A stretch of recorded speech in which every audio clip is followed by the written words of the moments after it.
因為我哋係應急應變啦，咁所以特別要多謝嘅就係急症室嘅同事，二話不說即時做到個回應咧，係幫到我之餘咧，仲要幫到啲傷者啊、病人啦。喺緊急應變同埋同其他部門協作方面，例如消防啦、救護、警察、醫療輔助隊等等，佢往往能夠喺一個好高、好闊嘅角度去分析問題，任何困難嘅任務喺佢手上咧，都能夠順利完成嘅。從每年嘅季節性流感嘅統籌啦，到新冠疫情嘅時候疫苗嘅分配流程啦，以及社區疫苗接種中心嘅建構，甚至到檢疫酒店，佢同佢嘅團隊都係一一安排到係好妥當嘅。譬如我哋啲救護車轉院服務啦，其實非常之緊張嘅。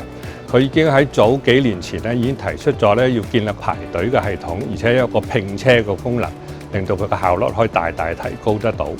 另外又有其他 unit 啦，包括 ICU 啊，我哋 admin 嘅同事啊，我哋 MICC 嘅 coordinators 啊、CCE 啊，一啲管理層咧，對我哋嘅團隊亦都好大嘅鼓勵啦。咁我呢度想表達我對佢哋嘅多謝啦。